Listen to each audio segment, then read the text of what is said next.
now, so we are recording. And so um, if you can pronounce your first name, I didn't want to butcher it, but if you could pronounce it for me, that would be Okay. great. So it's Shandowlyn. So think Sean. about violin and put a Shonda in front of it. So it's Okay, Shandowlyn. Yep. okay, Shandowlyn. Well, I'm gonna call you Dr. Hendricks Okay. while you're here. And so this is I want to say maybe episode six of the Hustle Responsibly podcast. We have been away for some time, just with everything going on outside, the pandemic, just a lot of emotions and just a lot of different stuff happening.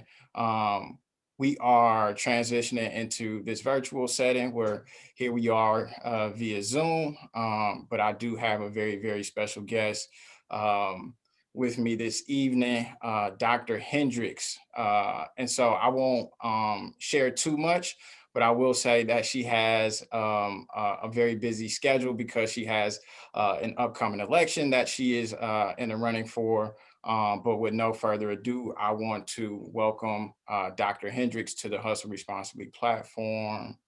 Normally we'll have like some round of Excellent. applause or something like that going on. But if you can just kind of take a little time and kind of introduce yourself, and yeah, like why are we here today? Yes. So I am from Decatur, Illinois. It's a small rural town in southern Illinois. And my family moved to Milwaukee when I was 14 years old, when my dad was appointed by the Board of Bishops to pastor the Church Living God. So I'm a preacher's kid. I graduated from NPS and I'm married, and I'm the mother of two children, Barbara, who's gifted and talented, and Brandon, who has severe multiple disabilities. So when I attended my son's first IEP meeting, I was uneducated. I didn't understand anything about the acronyms or anything about IDEA, none of that. And so I felt talked down to. As a result of this experience, I decided to enter the field of education. As a single mother on welfare, I earned an associate degree in human services with honors from Milwaukee Area Technical College while employed as a K3 and K4 handicapped child assistant, a bachelor's degree in human services from Springfield College and graduated valedictorian while serving as a first and second grade paraprofessional. Patty Poplinski, who was a teacher's classroom to whom I was assigned, was the one who actually encouraged me to pursue my teacher's license. And that altered the life of myself and my children dramatically. I earned a master's degree in education from Cardinal Stritch University while working as a fourth, and fifth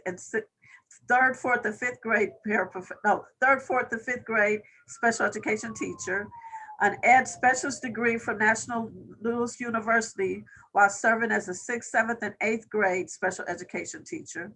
I've also served as a central office administrator, assistant principal, and then I earned my doctorate degree from National Louis University while serving as district administrator and regional director. And I did all of this as a single parent while going to school and working full time. I then established a nonprofit that provides housing for adults with disabilities and the homeless before serving at DPI as the Assistant Director of Teacher Education, Professional Development, and Licensing, and the Director of the Wisconsin Education Opportunity Program. While serving at DPI under the then State Superintendent Tony Evers, I had formed a very good relationship with him and with all of the elected officials. Once Evers won the election, he appointed me as a member of his senior leadership team and director of the Milwaukee office. As such, I directed him and advised him on aspects related to policy, law, and funding allocations, particularly the CARES dollars after the pandemic. As a director, I represented the governor at public settings when he wasn't available, and I spoke on behalf of him. I met with elected officials, leaders of industries, and constituents to keep a pulse on what was going on in Milwaukee so that I could make sure that I collaborated with the Madison office to meet the needs and the voices of Milwaukee. I learned about the challenges of getting people who had polarized ideas at the table and to consensus on issues that were more important than party lines. I developed relationships and cultivated new as well as old relationships I had at DPI. But while working at DPI, I observed how other state agencies were navigating during the pandemic and were engaging in collaboration with the governor, but I didn't see this with DPI. So the educator in me became increasingly concerned about our districts, our schools, our teachers, our parents, and our students. The achievement gap has been persistent, dating back to when I was a teacher. And I believe that at this point in my life, I have the knowledge, skills, and disposition to alter the national narrative of Wisconsin's educational system. My experience at the office of the governor, no doubt, was a professional experience that led me to politics. Okay, thank you. I was actually like, I was trying to figure out a way to like, I guess, work backwards and get everything that you just kind of explained. And so now, I have the opportunity. I work at Bradley Tech High School, and so I work with young people. And when I'm trying to describe like my role, it's always like I always gotta like stop and be like, well, maybe I gotta explain it a little differently, right? Like, and I do that, and I try to be really intentional about how I explain my role to students, because I want them to understand how big the world of education is, right? Like it's more than just being a classroom teacher. And so like you being able to share like the different I guess vantage points that you were able to have in this world of education, I think is like super, super important. And so thank you for sharing that piece. And so you are currently running for state superintendent. Yes. All right. And so like I'm gonna be a little transparent, right? Like what is that, right? Like I know I understand what it is by title, but like what are you attempting to be responsible for with this seat? So the state superintendent is the top educator in Wisconsin. This person is responsible for overseeing all of the public, charter, choice schools, and the library systems. So when property taxes are collected, that revenue is sent to the state. And DPI, which is an agency that the state superintendent oversees, funnels those dollars back to cities, back to towns, back to suburbs, back to rural areas by way of their schools. In addition to that, the state superintendent receives federal dollars from the federal government by way of what's called Title I. And Title I is for instruction for students who live in poverty. Title II is funding for parent involvement. Title III is funding for students for which English language is their second language, English language learners, and also IDEA funds, which is the money that's used to support students with disabilities. So the state superintendent is responsible for all of this money and making sure that it gets back to schools so that education can happen, so that there are school buildings, there's buses, there's curriculum, there's teachers, there's standards, there's everything that has to do with education. The state superintendent is responsible for making sure that that happens for Wisconsin. Okay. Okay. Um, I keep going off track, but I'm getting more questions for you as you're speaking. And so when you were describing that, two things kind of came to mind right away. Just being in Wisconsin, right? And so you're responsible for what that picture looks like for all of Wisconsin. And I will say, like, I am not well versed on what education looks like outside of Milwaukee. And just when it comes to like students of color, for the most part, like we're looking at like the Racine, Milwaukee, just southeastern Wisconsin areas. And so like how do you take into account the difference, right, of what may work in southeastern Wisconsin, or what may be needed in southeastern Wisconsin, as opposed to what may be needed in like a rural area up north, or some of the different districts outside of Milwaukee County? That's a very good question. And it's simple because it's simpler than it seems. So at the end of the day, the state superintendent is making sure that Wisconsin students receive a well-rounded education. That's in Wisconsin's constitution. Unfortunately, based on not what I'm saying, but based on a Supreme Court case that was argued entitled Vincent versus Voigt, they found that the state of Wisconsin was negligent in providing a well-rounded education for students who live in poverty, students who are English language learners, and students with disabilities. And as we dig deeper to try to figure out why is this prevalent, like you said, mostly in southeastern Wisconsin, we find that also when it comes to students living in poverty, that happens in rural Wisconsin. And this is difficult for some people to understand because really, in all honesty, the education, you have to excuse me, I'm kind of tired, but I'm gonna get through this. The education that a child receives in the state of Wisconsin can be predicted according to the student zip code, because the state gets money from property taxes. And if a student lives in a zip code where the houses have a higher value, then the resources that go back to that community are much higher than the resources for a student who lives in a neighborhood where the property values are lower. And so that's why you see a difference in the way school buildings look, the difference in the textbooks, the difference in the services that are provided.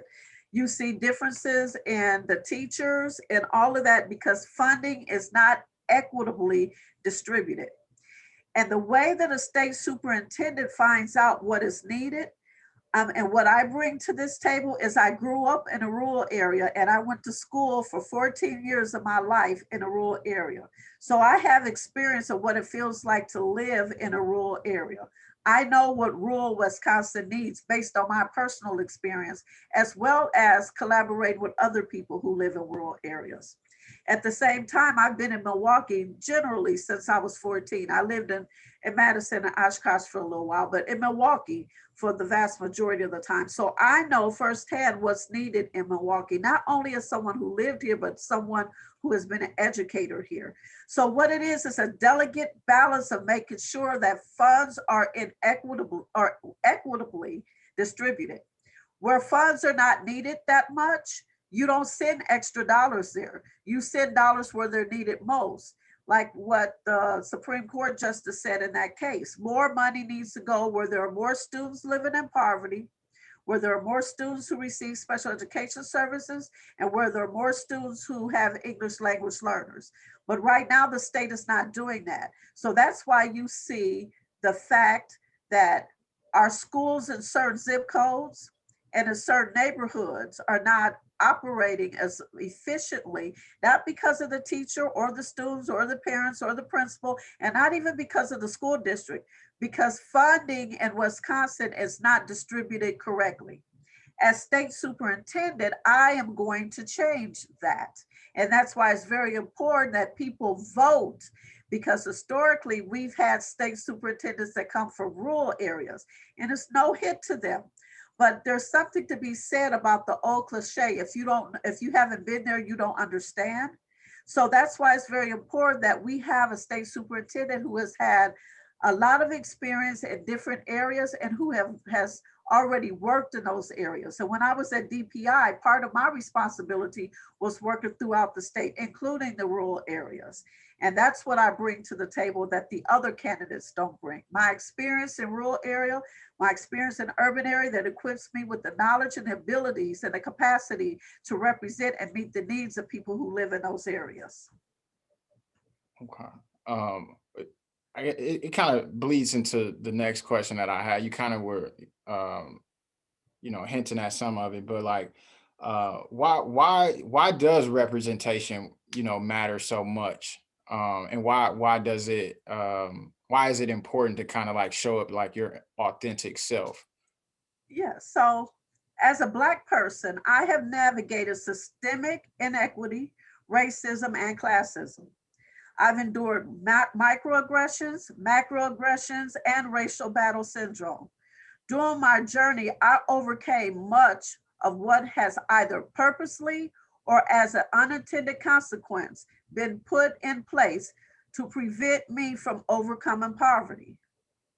We have learned a lot about how we have heard a lot of talk about equity warriors and people saying that I want to make sure that students receive a quality education no matter what their zip code. We also hear from people who say that they've done so much for communities of color based on theory and some practice. I don't need theory. I've lived practice. I not only know what inequities look like, I know what they feel like.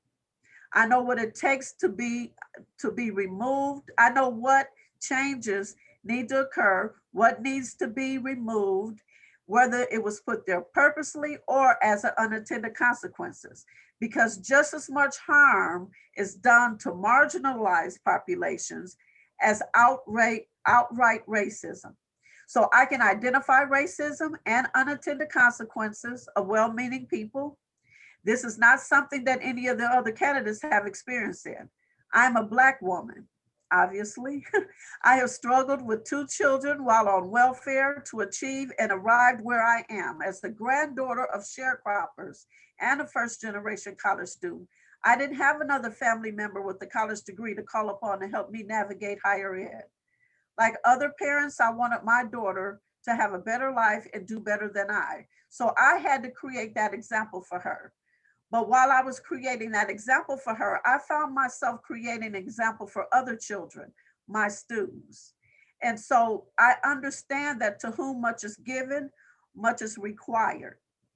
Melody Hobson said, it is not okay to fall short on diversity. She goes on to say that there has been a lot of try around diversity, but the interesting thing is that in education, we could talk about education equity, and this is the only area where you could talk about something, not make any progress, and still have your job.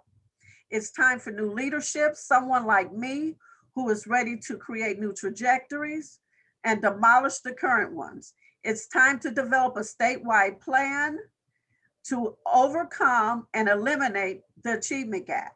So a lot of times you hear people talking about diversifying the teacher pipeline, and that's very important. That is one of my goals. But a lot of people talk about it because that's the most non-threatening thing to focus on.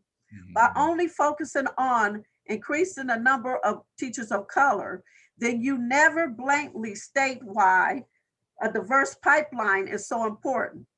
Leaders are ignoring the fact that students, parents, and teachers need to be able to see themselves in those in leadership positions so they could say, I could be that person. Further, for some leaders, even well-meaning equity warriors, it's hard to reconcile between what is best for Wisconsin and are you truly the best for Wisconsin students, families, and teachers. I, as the first African-American woman to seek the state superintendency by an election, is the only candidate of color and the only candidate that will be able to enable diverse students, parents, and teachers the opportunity to see themselves as leading the DPI and providing a means for them to say, I could be that person.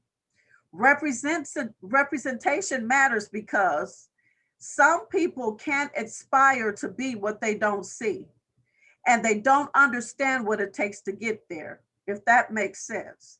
So not only if am I representing as a female person of color, I am sharing essentially who I am and what I came through to get here for others to know that they can see that it can happen despite systemic barriers. No, that's yes, that's very deep. I feel like I have a lot of conversations about that, right? Like you know, we hear like there's not enough teachers of color, but also like I don't, you know, there's not a lot of teachers of color that's, you know, signing up, right? Like And so like what's that middle ground? Like how do we, educate the staff that we currently do have in front of our young people? Um and so like I guess maybe 2 years ago now, we were able to, well, my team and I were able to bring Dr. Bettina Love to Milwaukee, author We Want to Do More Than Survive. And so she often talks about this concept of like abolitionist teaching and anti-racist education. And so like we read some of her texts and just really started to use that as a foundation of what we were doing. And so like we just kind of like really buckled down on this concept of like anti-racist education and trying to create anti-racist educators. And so I want to ask you, when you hear the term anti-racist education, what comes to mind for you? So having been in the field of education for over 25 years, every few years there's a new term coined to address systemic oppression, and new curriculum and new conversations are elevated. So honestly, whatever it's called, it's time to ensure that each student is engaged and guaranteed the liberty to form opinion and make decisions based on truth and fact, not untruth and fantasy. And this is on my website. And so for me, anti-racist education is about telling the true story. It means that you are telling what really happened, no matter how painful to some it is. And that which is not true, regardless of how endearing it is and how bad we want to believe it, it's rejected. So students are challenged to question what they read and the narratives they are told as they seek the unadulterated truth and learn from the atrocities from the past, not to put blame, but to replace that incorrect thinking and to prevent repetition. Nice.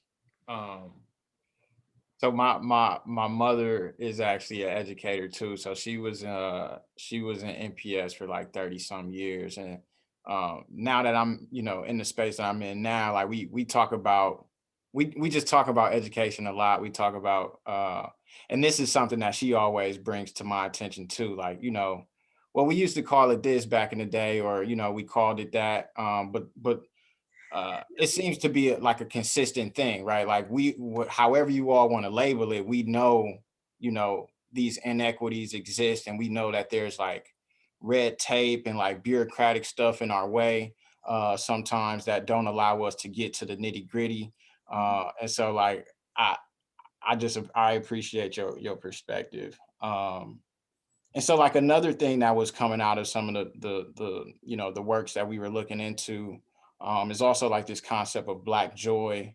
And how often do we see it in schools, or I guess the reality that is not as prevalent as we would like it to be within school. So like I want to ask you to kind of envision or describe Black joy, what that means to you, and if you can share a story either that you had either as a when you were an educator or as a student, that you had where you were realizing this Black joy that was around you. So I'm going to be totally honest. This has been the hardest question posed to me in my entire campaign, including debates. And I was perplexed because people of color have to work so hard to experience joy. So I actually Googled this. And it said that Black joy means living your best life despite living in a racist world set up against your very being. So then I thought about that song Smile by Little Duval that has a few lyrics that stick out to me. I'm living my best life. And if you're breathing, you're achieving. I'm sure you've heard of that song, right? So as I attempted to describe what it means to me, I want you to envision me as a single mother receiving $617 a month, and my rent is $550, and I have 2 children.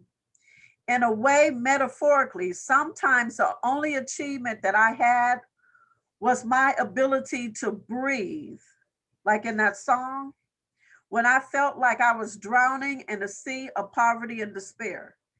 At other times, as I attained my education and experience, there were times I felt like I was trying to climb that career ladder, and metaphorically, I was climbing up a mountain as an avalanche was coming down on me.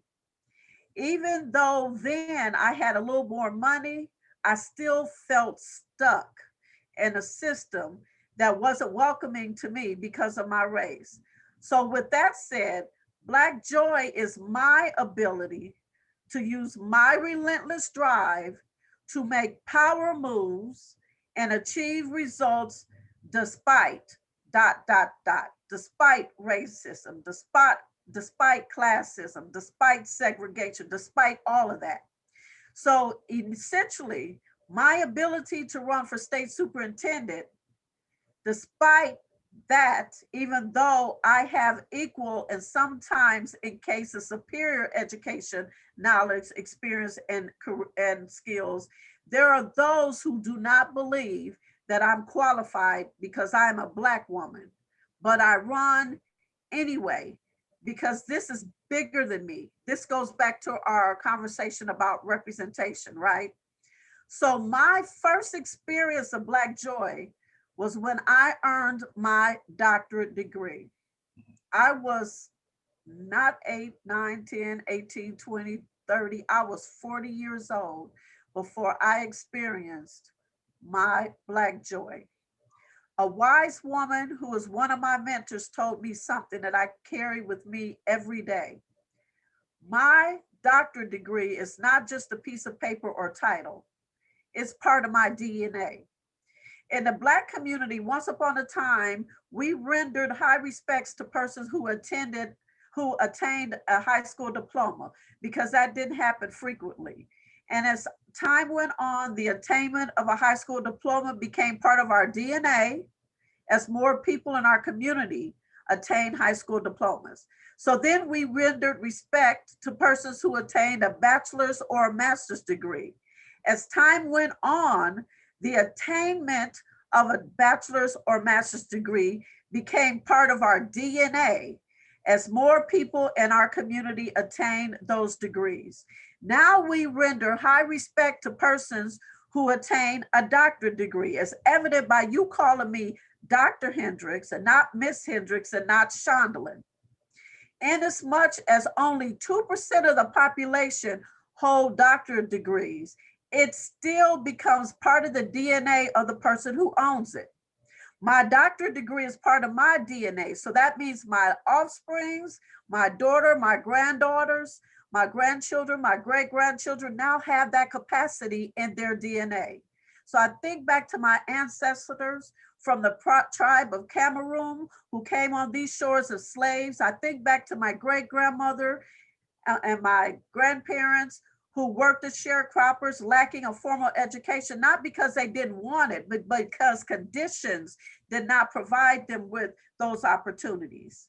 My Black joy occurred when I earned my doctorate degree and figuratively changed the education DNA for my family. That was such a powerful response. Thank you so much. Um, wow, because you know what's funny is so like this year, I show up to, well, not show up physically, but like I've attended number of school board meetings, right? And you know, they use Robert rules of order, and it always used to like I ain't gonna lie, it just made me cringe all the time how everybody just referred to, you know, one another by like their title, right? Like doctor this or you know, and I never understood it, you know, for whatever reason. And you know, when you just said what you just said, I'm like, you know, I almost want to apologize for even thinking the thoughts when I'm listening to these meetings, like, oh, why do they gotta, you know, talk to each other like that or refer to each other like that? But like that makes so much sense now. you know. And so I appreciate you like humbling me for in that response. Um, wow, yeah. Is that yeah, again to that to again to our representation piece, like it is that important, right? Like if you know, like, nah, like my, you know, my aunt or this person in my family or somebody that's close to me was able to accomplish this, right? So now it's not too far fetched. It's not, you know, so far out there that I feel like I can't attain that same level or surpass it. Um so yeah, thank you for that perspective. So much. Um, you mentioned being a single mother a couple of times. I do want to ask you, like, what is your proudest parent moment? Like, what's your proudest moment as a parent? um, my proud, as a parent, I've had so many moments. I think my proudest moment as a parent was when my daughter, she was in high school. She was a sophomore in high school. And I think I was working on my master's then. And she came in the house one day and she said, Mom, I'm going to graduate valedictorian from high school. So you don't have to worry about paying my tuition because you struggle so hard. I didn't hide my struggles from my children because there's lessons to be learned from that, right? She said, you struggle so hard and you work so hard, Mama, you stay up all night studying. I don't want you to have to worry about me going to college, paying for my college tuition because I'm going to graduate valedictorian. My proudest moment was when she did graduate valedictorian and she earned a full paid scholarship to Marquette University. Nice, nice. That's Yeah. wonderful. Um, what is one piece of advice that you would give your younger self? Yeah. So it would be, it matters not what people think about you. It matters what you know about yourself. So I struggled to find essentially who I am for a long time.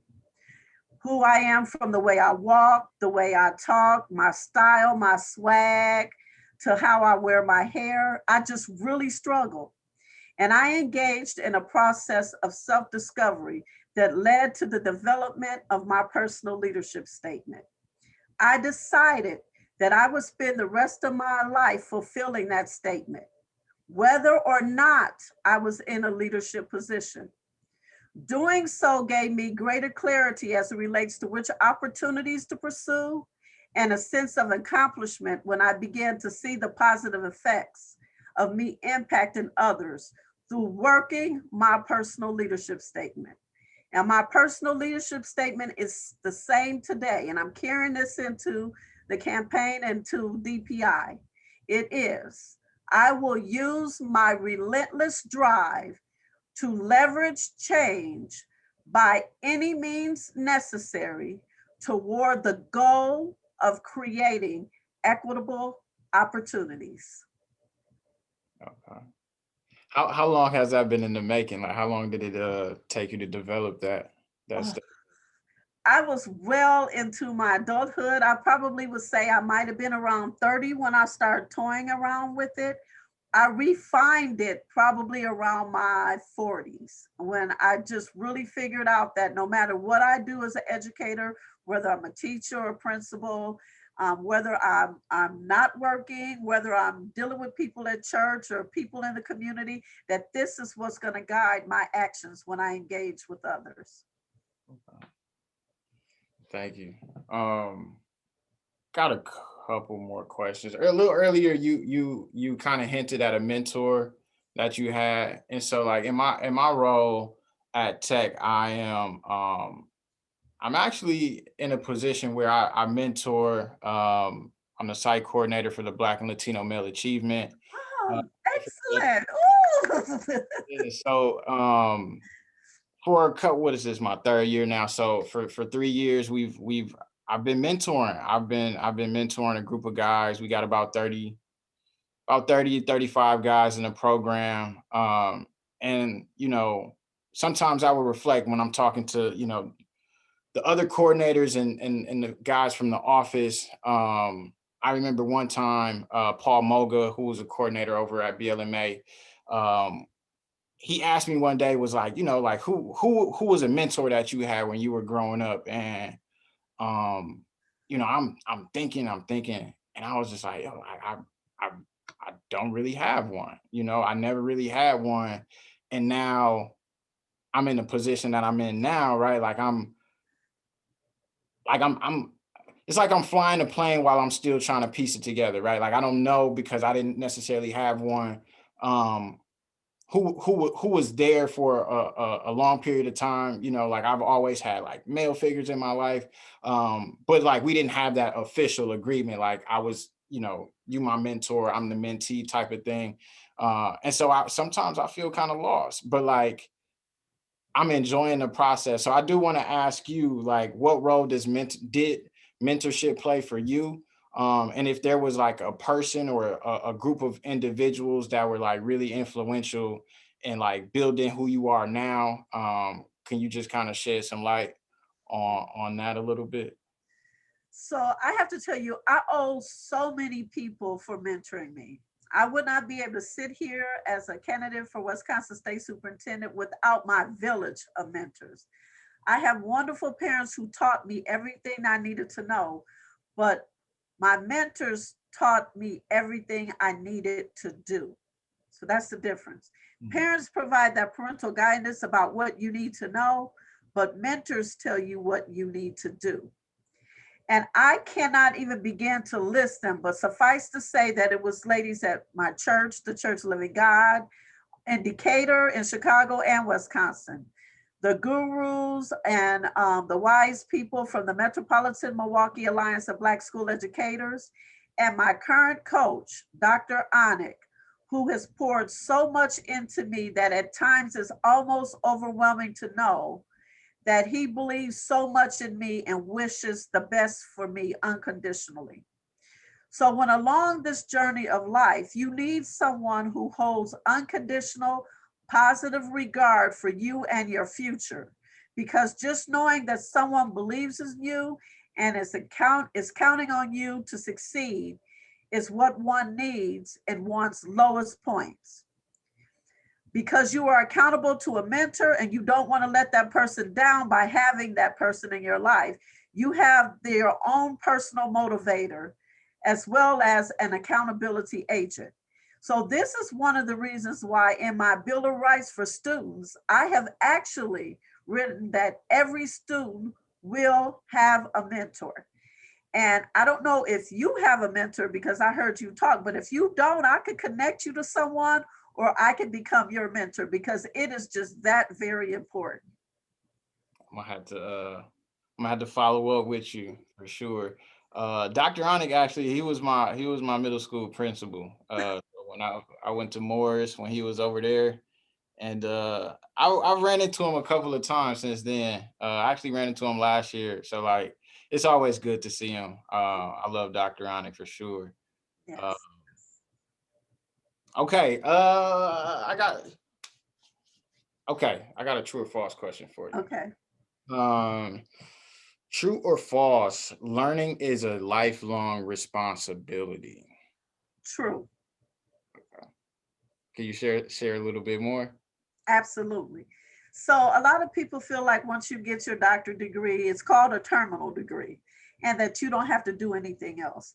But whenever you learn, you only learn about the body of knowledge that's available at that particular time. So if I stopped learning when I earned my doctorate degree, I would still be operating off of research and best practices for so many years ago that it would not be applicable to make me competitive in this race.